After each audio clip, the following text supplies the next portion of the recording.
오늘 우리에게 주신 하나님의 말씀은 창세기 25장입니다. 창세기 25장 21절에서 28절까지의 말씀 우리 같이 한 절씩 교독하겠습니다. 창세기 25장 21절에서 28절까지의 말씀입니다. 같이 한 절씩 교독하겠습니다. 제가 먼저 21절 말씀 봉독합니다. 이삭이 그의 아내가 임신하지 못하므로 그를 위하여 여호와께 간구하며 여호와께서 그의 간구를 들으셨으므로 그의 아내 리브가가 임신하였더니 그 아들들이 그 태 속에서 서로 싸우는지라 그가 이르되 이럴 경우에는 내가 어찌할꼬 하고 가서 여호와께 묻자온대 여호와께서 그에게 이르시되 두 국민이 내 태중에 있구나 두 민족이 내 복중에서부터 나누이리라 이 족속이 저 족속보다 강하겠고 큰 자가 어린 자를 섬기리라 하셨더라. 그 해산의 기한이 찬즉 새 쌍둥이가 있습니다. 먼저 나온 자는 붉고 전신이 토록 같아서 이름을 에서라 하였고 후에 나온 아우는 손으로 에서의 발꿈치를 잡았으므로 그 이름을 야곱이라 하였으며 리브가가 그의 이삭이 60세였더라. 그 아들들이 장성함에 에서는 익숙한 사냥꾼이었으므로 들사람이 되고 야곱은 조용한 사람이었으므로 장막에 거주하니 이삭은 에서가 사냥한 고기를 좋아하므로 그를 사랑하고 리브가는 야곱을 사랑하였더라. 아멘. 우리 같이 기도하겠습니다. 사랑과 은혜가 충만하신 아버지 하나님, 이 시간 하나님 앞에 나와 예배하며 말씀 앞에 섰습니다. 성령 하나님께서 말씀으로 우리 가운데 친히 함께하여 주셔서 우리의 속사람을 열어 깨달아 알게 하여 주시고 사람이 사람됨을 알게 하시고 또 하나님의 하나님 되심을 깨닫는 시간 되게 인도하시며 사람인 우리를 향하여 들려주시는 하나님의 음성이 무엇이며 하나님의 마음이 무엇인지 오늘 말씀을 듣는 동안 깨달아 알도록 성령 하나님께서 인도해 주실 것을 간절히 믿고 의탁합니다. 주님, 한 시간을 주님 앞에 의탁하오니 인도하여 주시며 또 부족한 종이 말씀을 들고 섰사오니 우리 하나님 아버지 불쌍히 여기시고 긍휼히 여기시사 아버지의 말씀만 온전히 대언할 수 있도록 인도하여 주셔서 이 시간 전하는 자와 듣는 자가 함께 은혜 받는 복된 시간 되도록 우리 주님 인도하여 주시옵소서. 하나님 앞에 한 시간 의탁하옵고 거룩하신 구주 예수님의 이름으로 기도드립니다. 아멘. 오늘 본문은 야곱의 출생에 얽힌 아주 특별한 두 가지 사실을 우리에게 이야기를 하면서 시작을 하지요. 첫째가 22절 말씀을 보시면 리브가의 태중에서 20년 동안 결혼하고 20년 동안 아이가 없었는데 20년 후에 아이가 생겼는데 쌍둥이가 생겼어요. 근데 이 쌍둥이가 엄마의 태중에서 서로 싸우는 거예요. 근데 여기에서 싸운다 하는 이것을 보니까 그냥 싸운다 하는 이것이 뱃속에서 서로 형이 동생에게 동생이 형에게 발로 툭툭 차는 그 정도가 아니라 그러니까 입에 담기 그렇습니다. 박살을 낸다는 거예요. 둘이 뱃속에서 싸우는데 머리가 터지도록 죽으라고 그렇게 싸웠다는 거예요. 그리고 또 하나는 26절 말씀에 있죠. 26절 우리 같이 한번 읽어볼까요? 시작. 후에 나온 아우는 손으로 에서의 발꿈치를 잡았으므로 그 이름을 야곱이라 하였으며 네. 그 다음에 또 하나는 뭐냐면 야곱이 이제 출생을 하는 과정에서 형 에서가 먼저 나오고 그 다음에 야곱이 나오는데 이 야곱이 자기가 먼저 나오려고 싸웠을 뿐만 아니라 나오면서 형 에서의 발꿈치를 잡고 내가 먼저 나갈 거야 그러면서 그렇게 뒤에 태어났다는 이야기예요. 여러분 이 이야기를 들으면서 뭘 알 수가 있어요? 야곱이라는 사람이 어떤 사람이냐 하는 것을 우리가 짐작할 수가 있죠. 태중에서부터 형제가 서로 싸우는데 그냥 죽도록 싸웠다는 거예요. 그리고 이제 나올 때 내가 먼저 나가겠다고 끝까지 형의 발꿈치를 잡고 보통 그 출산할 때 보면 머리가 먼저 나오는데 이 야곱은 머리보다 먼저 손이 나온 거죠. 형 에서의 발꿈치를 잡고 손이 먼저 쑥 나올 정도로 그렇게 아주 뭐라고 그럽니까? 지독한 사람이죠.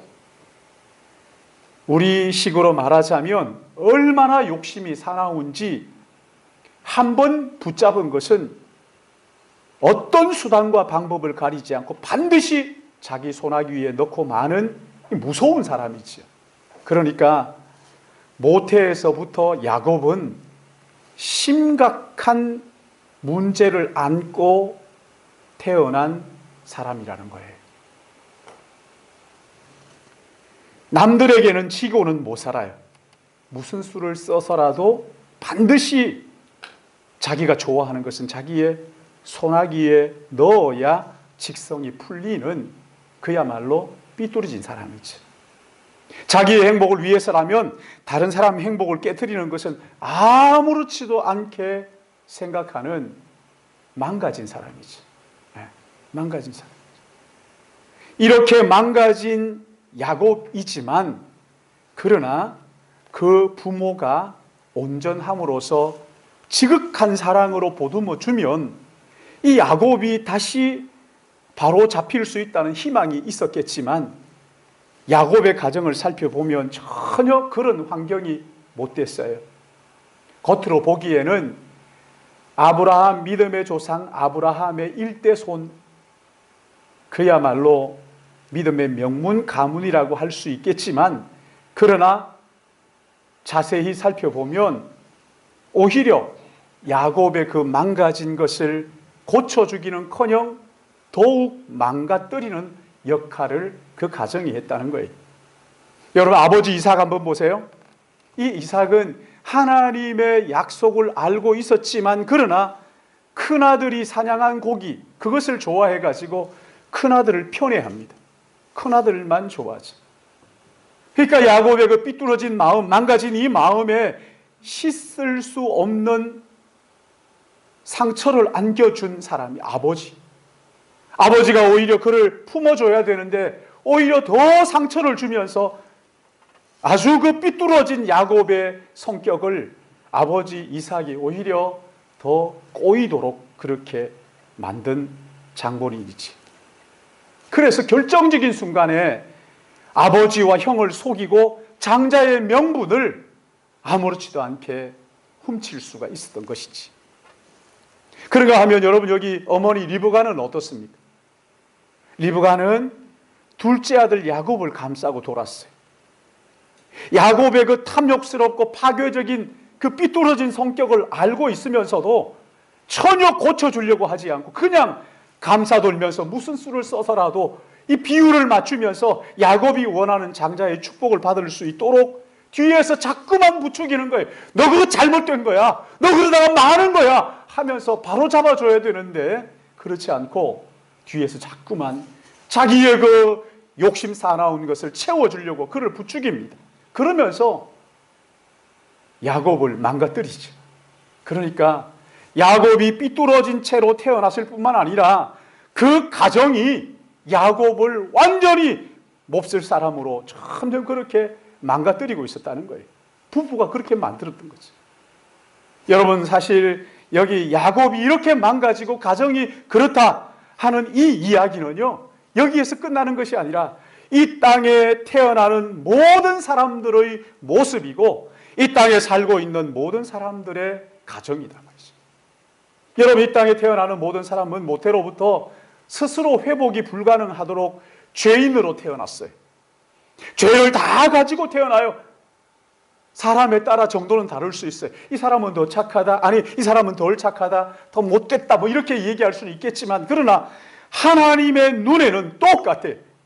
스스로 회복이 불가능할 정도로 죄로 다 망가져 있다는 거예요. 우리의 인격이 다 망가져 있어요. 그래서 모든 사람이 죄를 범하였으며 하나님의 영광에 이르지 못한다고 말씀하셨고 의인은 없나니 하나도 없고 깨닫는 자도 없고 다 치우쳐 함께 무익하게 되고 선을 행하는 자는 아무도 없다고 그렇게 말씀하신 거지. 여러분, 야곱의 모습은 이 땅에 태어나는 모든 사람들의 본질이에요. 피할 수가 없어요. 우리 주님은 마태복음 15장 19절에 사람의 마음에서 나오는 것은 악한 생각과 살인과 간음과 음란과 도둑질과 거짓 증언과 비방 밖에 없다고 말씀하셨어요. 여러분, 야곱은 내 안에 있는 죄의 추악한 모습을 보여주는 거울이란 말이죠. 이 야곱의 가정은 이 땅에 살아가는 모든 사람들의 환경이 얼마나 불완전한가, 얼마나 모순투성인가 하는 것을 보여주는 거울이란 말이지. 여러분 한번 생각해 보세요. 우리가 속해 있는 환경이 얼마나 불완전하고 얼마나 모순투성이에요. 가정이 어떻습니까? 학교는 또 어떻습니까? 심지어 교회까지, 직장과 나라, 말할 것도 없죠. 불완전한 것들로 가득 차서 그 삐뚤어진 야곱을 완전히 망가뜨린 역할만 하는 거예요.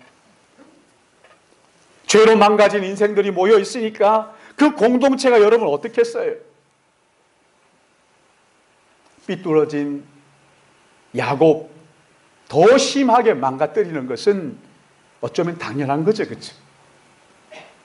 다 삐뚤어졌고 다 망가져 있기 때문에 어떤 한 사람을 온전하게 회복시킨다는 것은, 그것은 말뿐이지 실제로는 그렇게 안 된다는 거예요. 여러분, 이렇게 우리 인생은요, 태어날 때부터 망가진 인생, 죄로 망가져 있어요. 이렇게 죄로 망가진 인생이 이 땅에 태어나면 가장 좋은 환경에서 그 망가진 것을 좀 치료받아야 되는데, 죄와 허물로 오염된 가정, 공동체, 이 세상에서 우리가 기대할 수 있는 것이 무엇이냐는 거예요.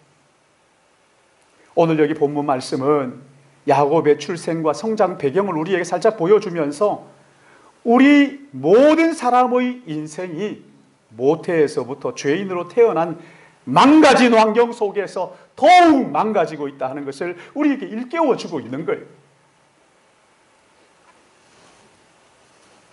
야곱을 통해서 우리 모두의 이 안타까운 현실을 보라는 거예요. 직시하라는 거예요. 우리도 망가졌지만 그러나 이 공동체도 이 땅 어디에도 우리를 회복시킬 만한 공동체가 없다는 것을 우리에게 지금 가르쳐주고 있는 거예요. 여러분, 이것이 우리가 지금 직면해 있는 현실이에요. 우리는 태어날 때부터 심각하게 죄로 오염된 망가진 인생 맞아요. 그런가 하면 우리가 살고 있는 이 환경 역시 죄로 오염되었기 때문에 그 공동체 안에서 우리를 회복시키는 것이 아니라 점점 더 우리를 망가지도록 만드는 것이죠. 가정도 마찬가지라는 거예요. 그런데 여러분, 이 야곱은요, 이 사실을 몰랐어요. 이 사실을 깨닫지 못하고 아버지로부터 장자의 명분을 어떻게 하든지 장자의 축복을 받아서 아버지의 재산을 물려받아서 더 많이 가지고, 그리고 마음에 드는 여자가 있으면 결혼을 해서 아들, 딸 낳고 잘 먹고 잘 살고 오래오래 살면 행복하지 않을까 하는 생각을 했던 것이지. 그래서 형 장자의 명분을 속여서 빼앗는 이것을 마치 내가 장자의 명분만 빼앗으면 나의 불행은 끝나고 이제 행복이 시작될 줄로 그렇게 생각했던 거예요. 우리 인생이 죄악 중에 출생하였고 모친이 죄 중에 잉태했다는 사실을 전혀 깨닫지를 못하고 마치 파랑새를 쫓는 것처럼 내가 장자의 명분만 가진다면, 아버지의 재산만 물려받는다면, 정말 좋은 여자와 결혼만 한다면, 좋은 직장에 들어갈 수만 있다면 나는 정말 행복하게 살지 않을까, 그런 생각을 하고 있었던 거죠. 여러분, 그 결과 보세요. 야곱의 인생이 77이 될 때까지 뒤틀리고 왜곡된 삶을 살게 되잖아요. 죄로 망가진 인생이 불완전한 환경과 만나서 야곱을 추악한 괴물로 만들어가고 있었다는 거예요. 여러분, 우리는 어떻습니까?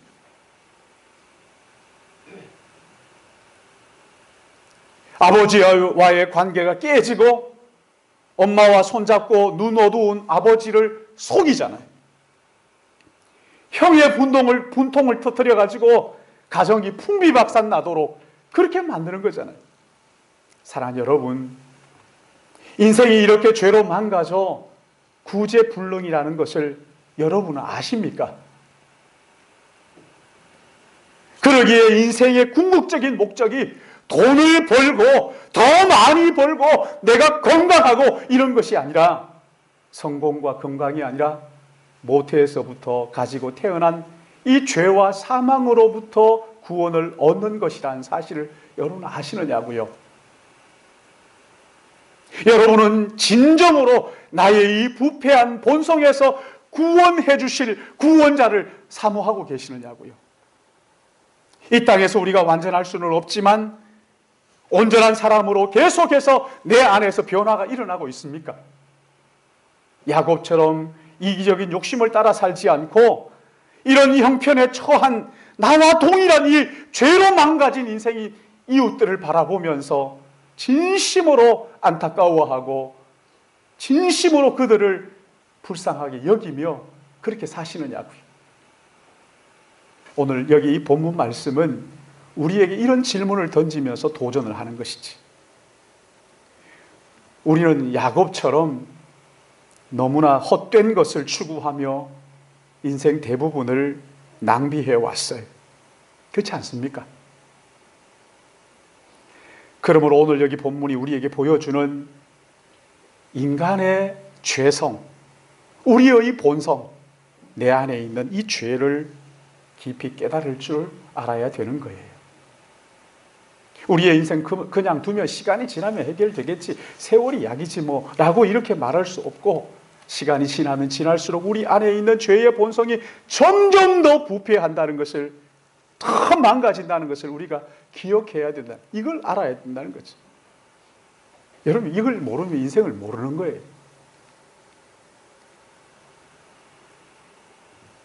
오늘 여기 본문에서 또 하나 중요한 것이 있죠. 죄로 망가진 야곱과 그 망가진 야곱을 회복시키기는커녕 더 망가뜨리는 이 공동체 가정을 보지만, 그러나 또 이런 야곱을 향하여 그를 사랑하시고 그를 선택하시고 그를 고쳐가시는 하나님의 손길을 우리가 이 본문 말씀을 통해서 볼 줄 알아야 되는 거예요. 결혼한 지 20년 만에 임신한, 20년 동안 아기가 없다가 임신을 하죠. 쌍둥이가 태어났는데, 이게 울리는데 좀 줄여주면 좋겠는데 방송실에서는.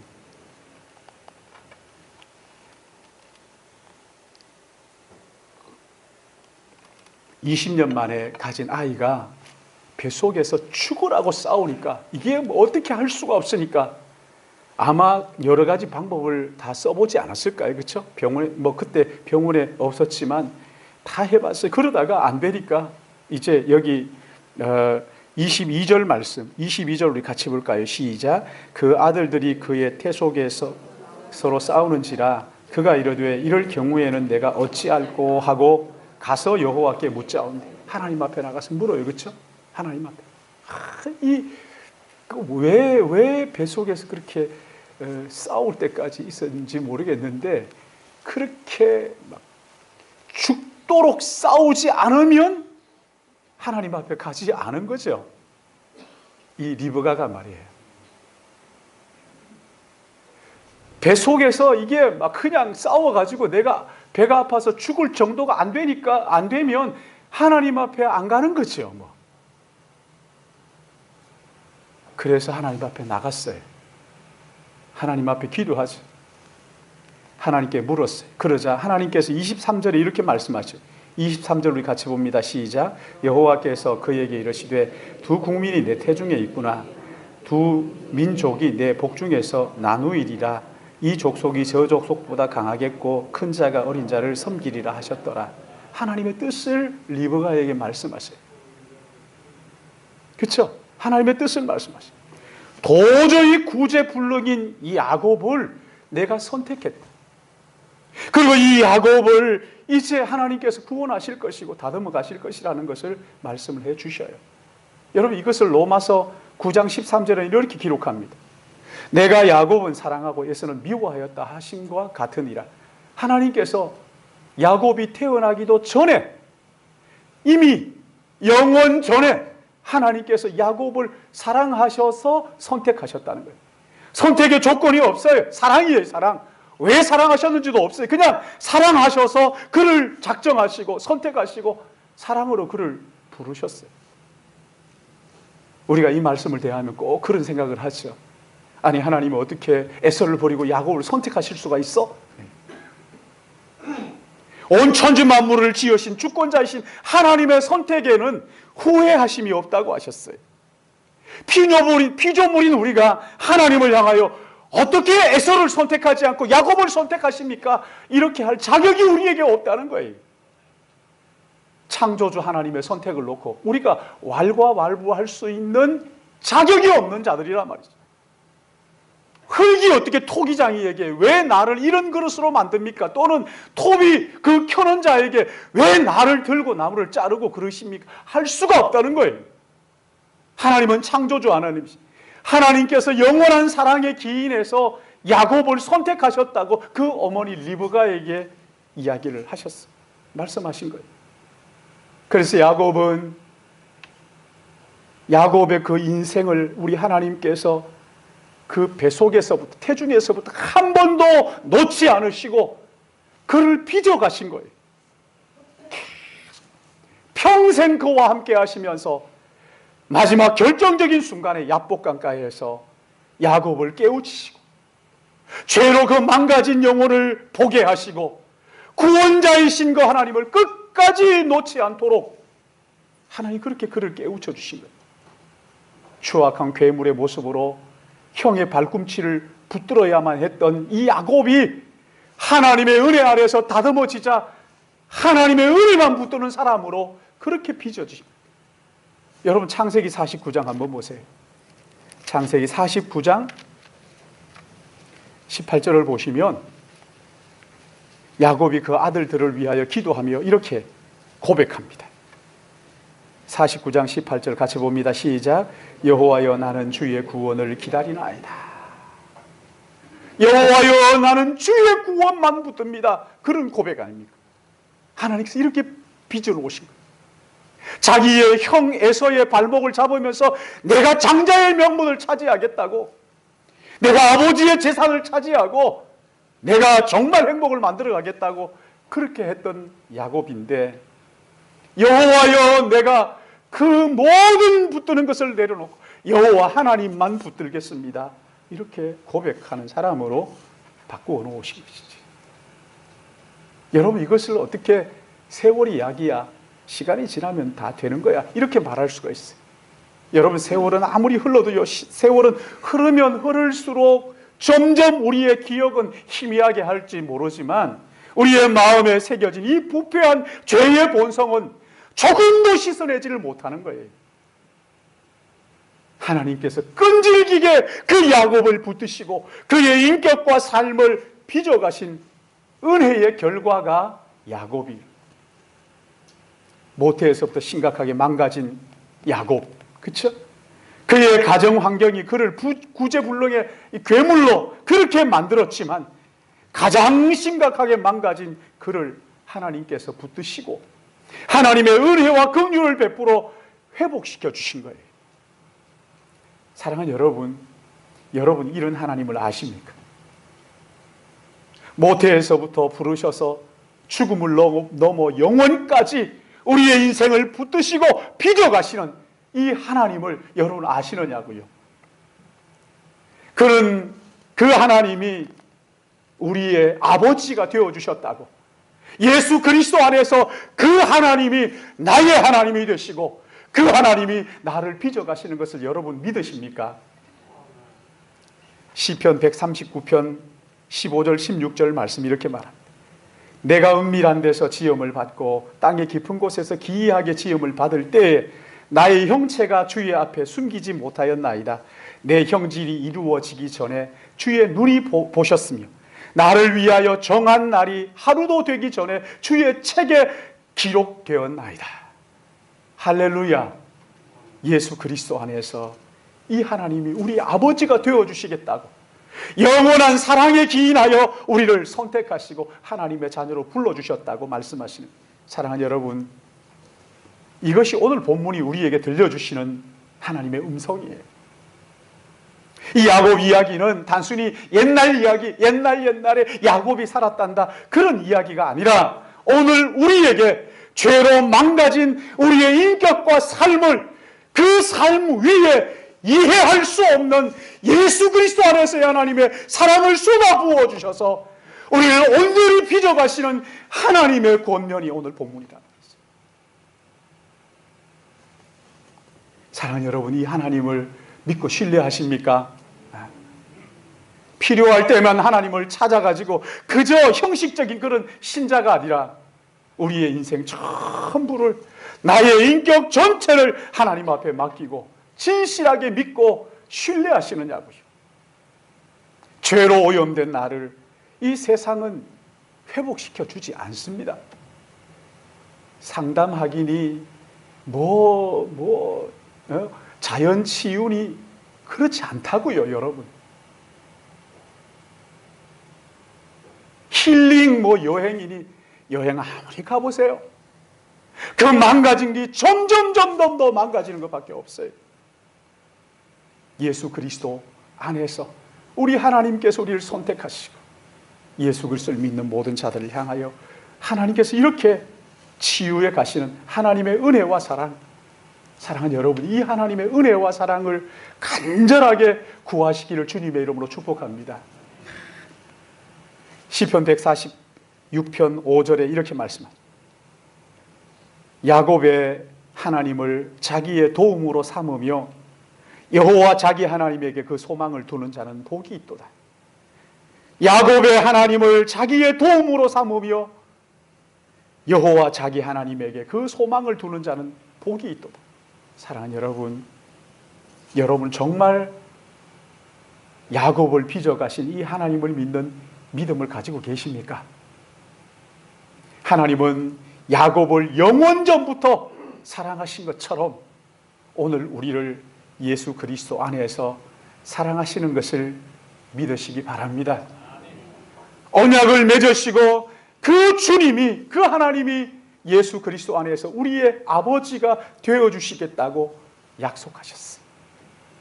그러기에 하나님의 이 큰 사랑을 외면하지 마시고 야곱의 하나님께 오늘과 우리의 내일과 우리의 영혼을 그 앞에 내려놓고 야곱을 빚으시는 그 하나님이 나의 하나님으로 삼고 나를 빚으시는 그 하나님 안에서 참 평안을 누리시기를 주님의 이름으로 축원합니다.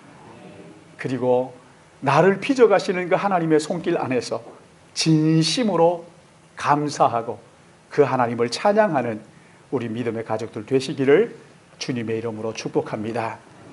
야곱의 하나님은 죄로 망가진 우리의 소망이며 우리의 참된 구원자가 되시는 것입니다. 예수 그리스도 안에서. 우리 같이 기도하겠습니다. 자비로우신 아버지 하나님, 아무리 생각해도 하나님